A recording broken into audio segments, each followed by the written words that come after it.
Non, c'est bon. Ça m'a saoulée.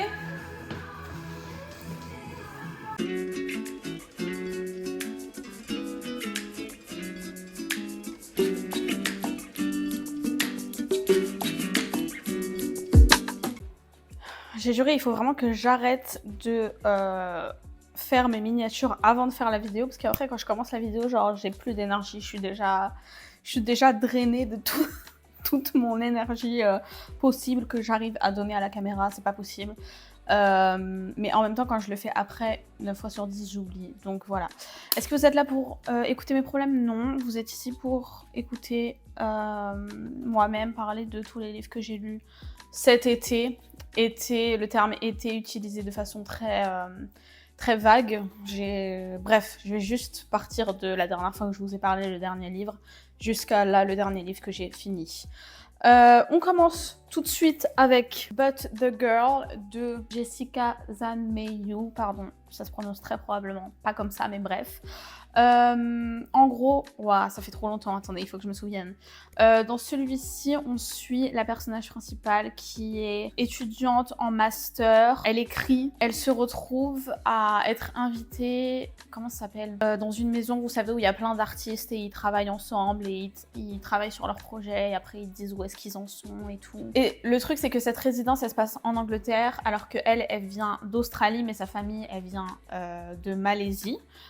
Ses parents, ils ont immigré en Australie avant qu'elle naisse, je crois. Et du coup, on la suit, rencontrer des nouvelles personnes, faire des expériences et surtout être un petit peu mal à l'aise avec le concept d'aller sur les terres du colonisateur, entre guillemets, et le fait qu'elle est littéralement payée pour aller là-bas et elle est nourrie, blanchie, tout ça gratuitement, alors que même qu'elle est en train d'écrire un livre sur justement un livre post-colonial. Et c'est un hommage en fait à la cloche...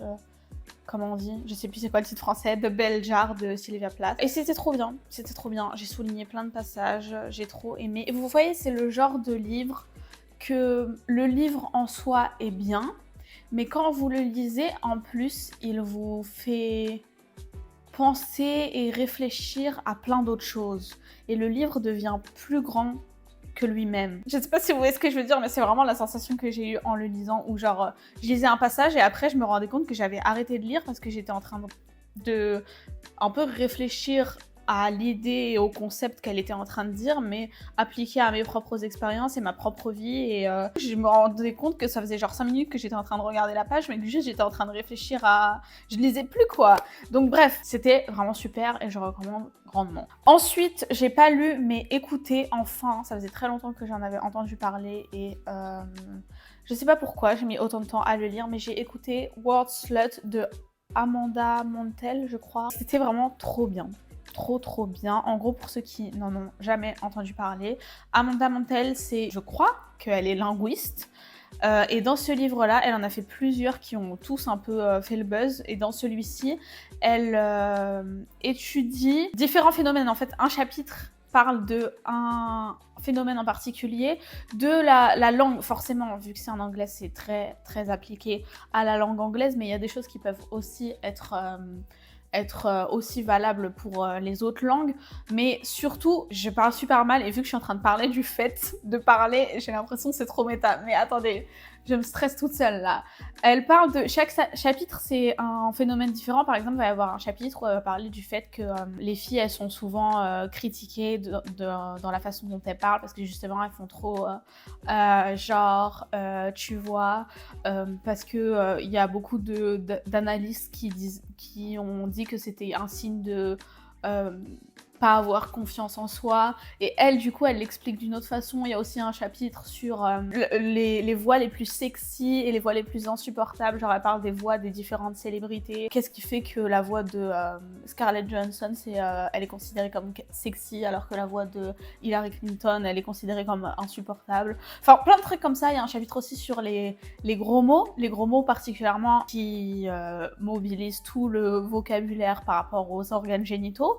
Et elle va plus loin et elle explique qu'est-ce que ça veut dire d'utiliser ces termes-là dans ce contexte-là de manière dépréciative ou amélioratif, comment c'est utilisé. Enfin, chaque chapitre, c'est trop intéressant.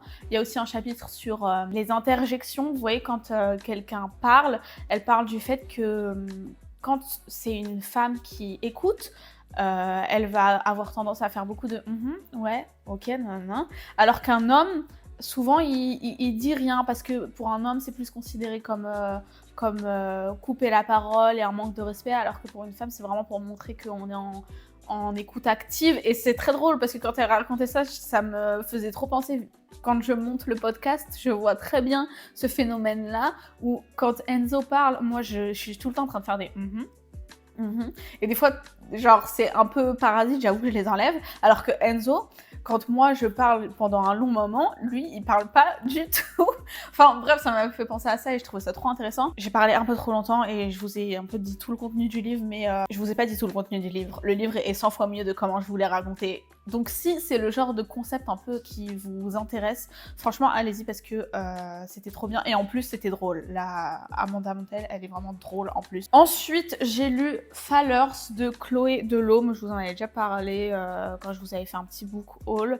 Le concept est très simple. Un jour, les femmes ont commencé à avoir la capacité de faire imploser les pénis des hommes. Et on va suivre une fille qui commence à développer cette capacité. Comment est-ce qu'elle gère sa situation, et en fait elle va se faire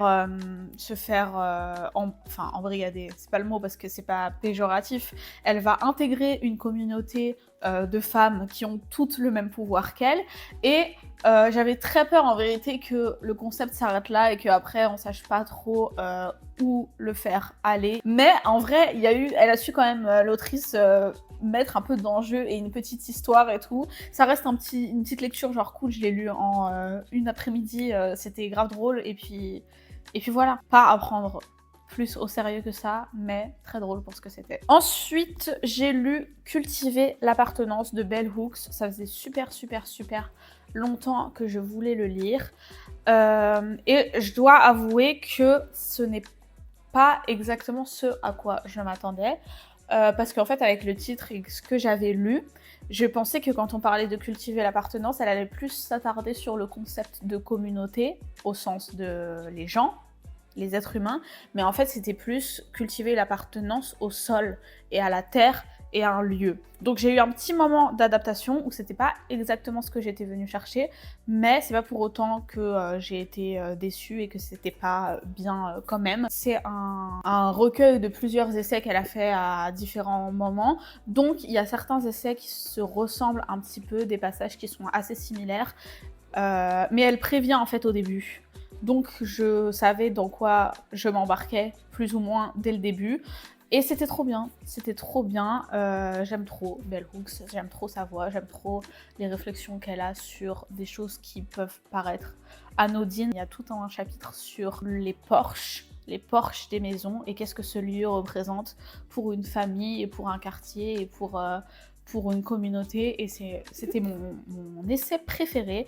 Il y a aussi un essai qui m'a marqué sur le tabac, parce que de là où elle vient, c'est des terres qui étaient cultivées pour produire du tabac, et elle examine un peu comment le tabac dans la société d'aujourd'hui, c'est vraiment considéré comme quelque chose de négatif, de nocif, alors que comment elle a grandi et la relation que ses aînés avaient à cette plante n'était pas du tout celui que la société d'aujourd'hui en a. C'était vraiment quelque chose qui était là pour le loisir, mais surtout avec modération, et qui n'était pas considéré comme quelque chose de nocif dans la manière dont eux, ils le consommaient. Enfin bref, c'était juste trop bien. J'ai trop aimé, et doucement mais sûrement, je continue à lire tous les trucs que Bell Hooks a écrits.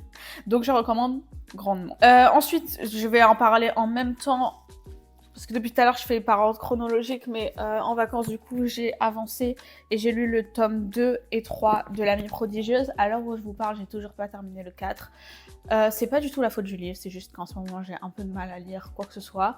Mais bref, j'ai lu le 2 et le 3. Je dois dire que je pense que ça restera quand même mon préféré, le tome 1. Que vous dire, à part, si vous l'avez pas encore pick up, qu'est-ce que vous faites? Voilà, je peux rien vous dire de plus que ça, en fait, parce que je peux pas rentrer dans les détails.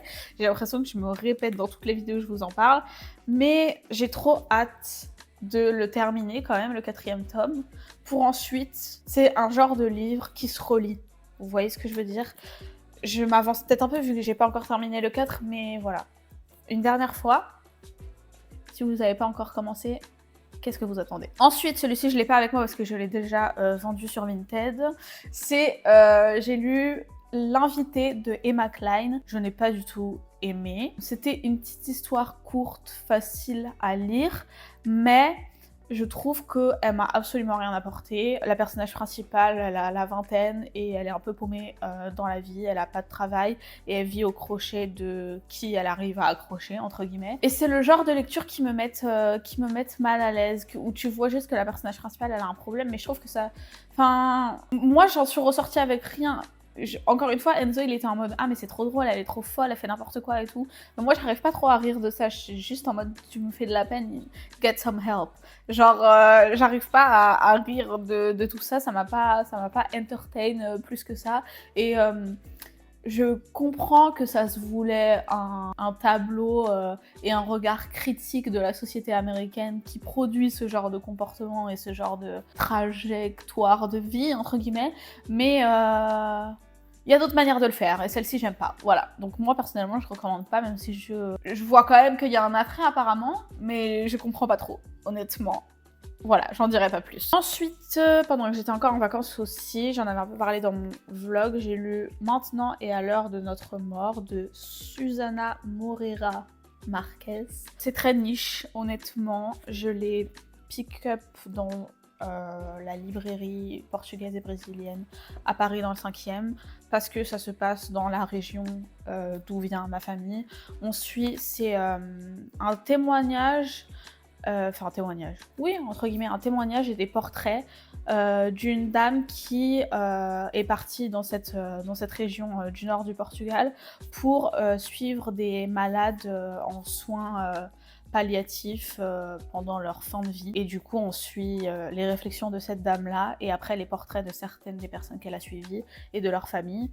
C'est triste, mais ça m'a fait du bien personnellement parce que ça m'a touchée personnellement. Donc je sais que ça va pas toucher tout le monde, mais voilà, en tout cas moi j'étais très contente de l'avoir acheté et choisi et lu. Ensuite aussi, pour un peu alléger le mood, en vacances j'ai aussi lu People We Meet on Vacation, qui est chronologiquement, je crois, enfin en tout cas c'est mon 2e Emily Henry. J'avais lu l'été dernier Beach Read. Encore une fois, je réitère, je trouve que Emily Henry, elle est marketée comme une autrice de petites romances cute, mais je trouve qu'à chaque fois c'est un peu plus que ça. Elle tombe quand même aussi pour moi dans la catégorie genre character study, où les personnages ils ont vraiment une histoire et des relations un peu plus complexes que juste ce qui se passe dans le cadre de la romance qu'on lit. Je sais pas si vous voyez ce que je veux dire. Pas dire que les romances sont pas complexes, mais vous voyez ce que je veux dire. Tout ça pour dire que j'ai aimé, mais à chaque fois, je sais pas, ça me touche pas plus que ça. J'arrive pas à m'attacher vraiment au personnage. Je pense que j'ai préféré à Beach Read, honnêtement, alors que les prémices de Beach Read, j'avais préféré, mais les personnages, comment ils évoluent, comment leur relation elle se développe dans le livre, j'avoue que c'est plus le genre de truc que j'aime bien parce que c'est genre des amis depuis longtemps et après en fait ils se mettent ensemble et c'est en mode mais en fait je t'aimais depuis le début, tu sais pas à quel point j'ai attendu ça, non, vous voyez cette trope là, j'avoue ça j'aime bien. Donc en vrai c'était cool, un beach read sympa et si vous l'avez pas encore lu, oui je recommande, en vrai oui je recommande. Ensuite, en vacances, c'était aussi l'occasion, je me suis donné comme objectif de terminer Unwell Woman, cet énorme pavé que j'ai depuis, je pense, 2 ans au moins. C'est un essai sur, c'est quoi le sous-titre? A Journey Through Medicine and Myth in a Man-Made World. En gros, elle examine la médecine, le monde de la médecine, à travers un regard féministe et à quel point la médecine n'est pas adaptée au corps des femmes. Et je vous avoue que je pensais pas qu'elle prendrait cet angle-là. En même temps, après, en y réfléchissant, je me suis dit elle avait pas trop le choix de prendre cet angle-là, parce qu'en fait, elle part vraiment chronologiquement de la Grèce antique, avec comment Platon parlait des femmes, jusqu'à plus ou moins le monde d'aujourd'hui. J'avoue que quand je l'ai acheté, je pensais qu'il y aurait une plus grosse partie sur le monde d'aujourd'hui, mais en fait, le fait que du coup, elle parte de la Grèce antique et qu'elle va chronologiquement sur qu'est-ce qu'on découvre, plus ou moins comment la femme est vue et à travers les époques. Du coup, le focus est extrêmement concentré sur la santé des femmes à travers leur appareil reproductif. Et du coup, c'est extrêmement centré sur ça, sur comment est-ce qu'on traitait les règles, tout ça. Vous voyez, tout le délire de... on traitait les femmes d'hystériques, machin. Elle parle du fait... Enfin, je pense que tout le monde le sait, ça, hystérique, ça vient de hystéria, qui veut dire utérus en latin, je crois. Latin ou grec, du coup. Bref. Et en fait, quand j'ai refermé le livre, j'étais en mode, ok, c'était très intéressant, mais j'avoue que j'avais aussi un peu l'espoir que quand elle arrive à nos jours, elle étende un peu le spectre à comment les femmes sont traitées dans d'autres domaines de la médecine que seulement ce qui touche à leur appareil reproductif, les règles, l'accouchement, forcément elle parle beaucoup de l'endométriose aussi, tout ça. Et après j'ai réfléchi et je me suis dit, en même temps, en adoptant un point de vue chronologique, les femmes ont toujours été vues que sous cet aspect. Tout était toujours ramené à ça. Et elle le dit elle-même, que n'importe quel mal était toujours ramené à il doit y avoir un problème avec son utérus. Donc en vrai, en ayant pris cette approche-là, elle avait pas trop le choix de parler surtout de ça. C'est juste moi, j'aurais aimé avoir un plus... Déjà qu'il était long en même temps, juste je vais chercher un autre livre qui parle de ça. C'est pas la faute de ce livre-là. Mais juste, je vous préviens. Et aussi, un truc dont j'ai pas parlé depuis le début, c'est qu'elle adopte un regard... féministe, forcément, c'est le concept, mais aussi elle parle beaucoup du traitement encore différent entre les femmes blanches et les femmes racisées de couleur, même si, très honnêtement, c'est mentionné dans chaque chapitre, mais c'est pas le focus principal, il faut le dire. Mais c'était très intéressant. Un chapitre complet est dédié à l'autrice de The Yellow Wallpaper. Et du coup, elle nous donne, j'avoue, je connaissais pas du tout l'histoire de cette femme, parce que vous voyez, dans The Yellow Wallpaper, c'est l'histoire de cette femme qui a un mari et un frère médecin, et qui est traitée vraiment...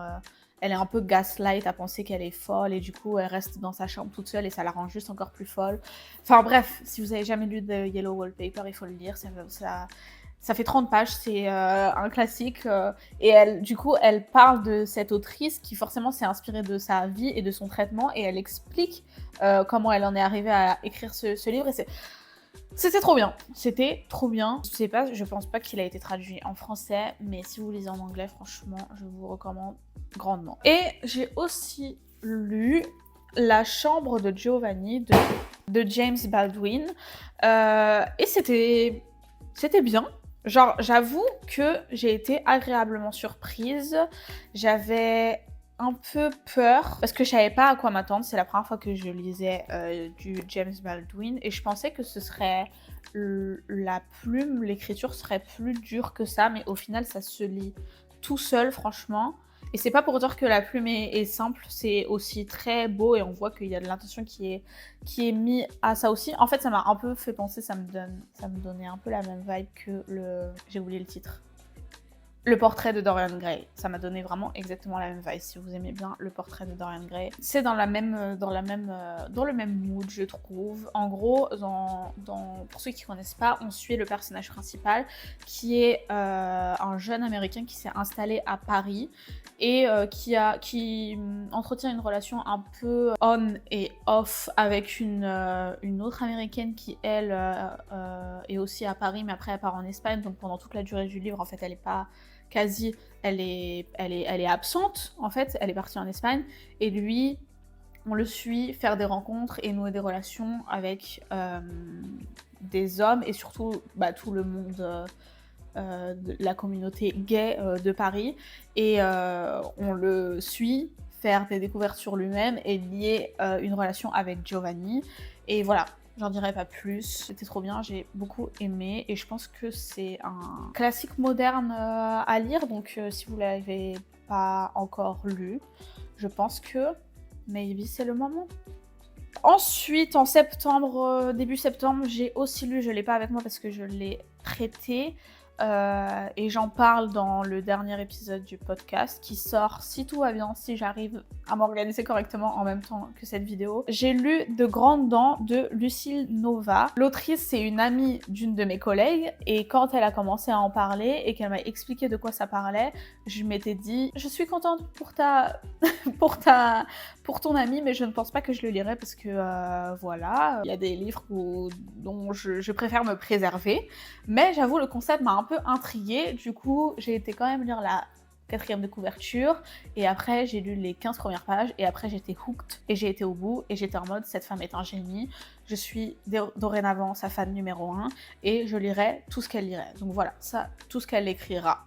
Donc voilà, pour vous dire à quel point elle m'a fait retourner ma grosse veste, et à quel point je suis biaisée, mais du coup, dans le bon sens. Maintenant, je vais vous dire de quoi ça parle. En gros, c'est une relecture du conte du Petit Chaperon Rouge, dans lequel elle explique que la morale qu'on tire, que le grand public tire du Petit Chaperon Rouge n'est peut-être pas celle qui était intended. J'ai ce mot dans la tête, mais je sais plus comment on dit en français. Je sais que je suis insupportable, mais en fait, j'ai pourri mon cerveau moi-même.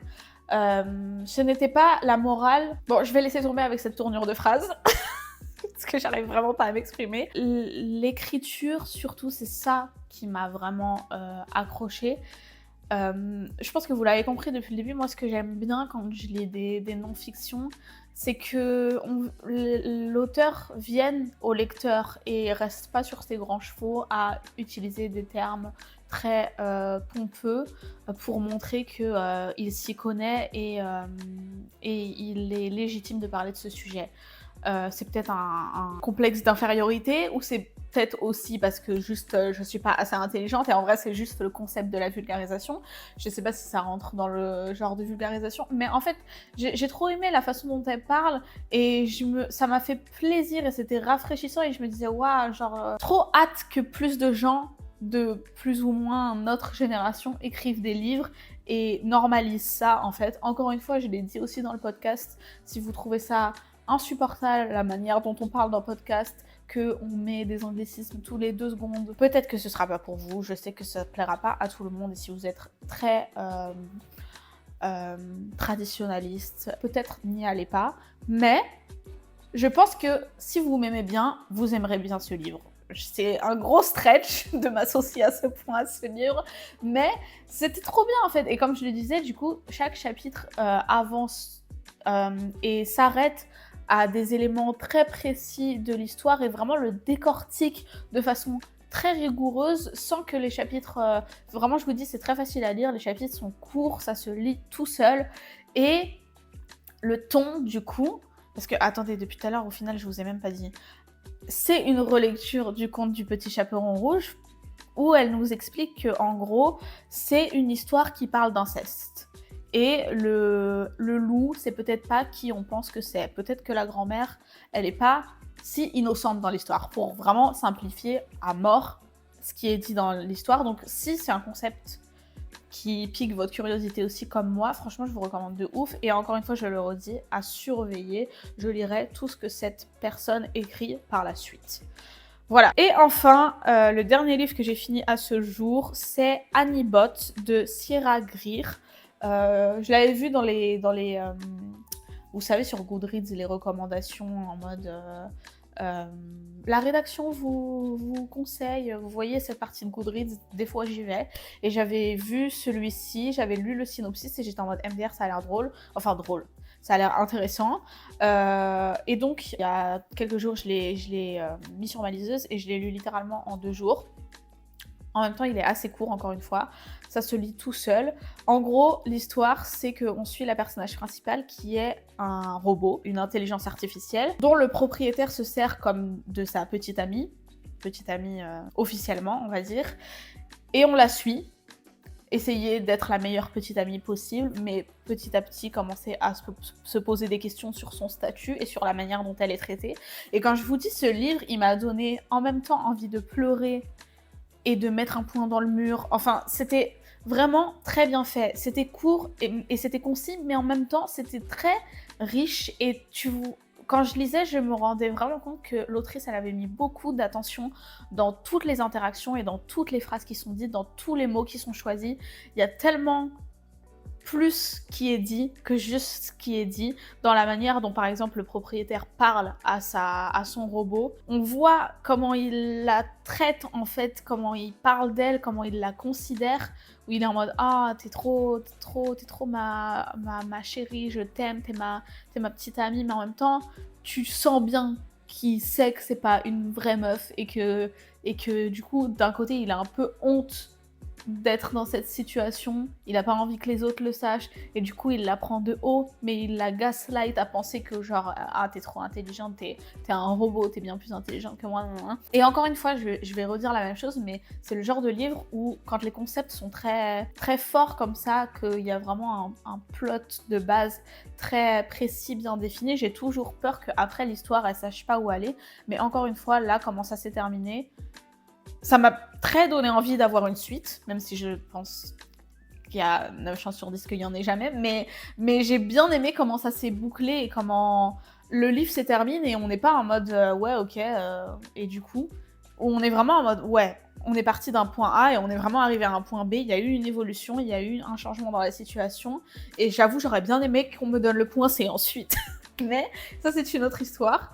Et en gros, ça m'a un peu réconcilié, je sais pas si je vous en ai déjà parlé, mais je trouve qu'en gros, ce livre, c'est genre un mélange entre Dès que sa bouche fut pleine de Juliette Houry, dans le sens où c'est une histoire assez courte avec un concept fort, et aussi un peu une dystopie soft, vous voyez, où on est dans un monde futur, mais en même temps, on reste concentré à très peu de personnages et à une histoire assez réduite. Vous voyez, dans l'histoire, elle nous raconte pas comment ça se passe pour tous les robots de la société. On reste vraiment sur quelque chose de très domestique, entre guillemets. Donc un mélange entre ça et le livre Ex Machina. Je sais pas si je vous l'ai déjà raconté, mais ce livre, j'ai dit livre, ce film, c'est vraiment ma pire phobie sur Terre. Il fait réveiller beaucoup de sentiments claustrophobiques en moi. En plus, je sais pas pourquoi je l'ai vu 2 fois, je sais pas pourquoi je me suis infligé ça, mais vous voyez ce film, comment il est, genre, il vous met mal à l'aise et tout. Et ben voilà, c'est ça.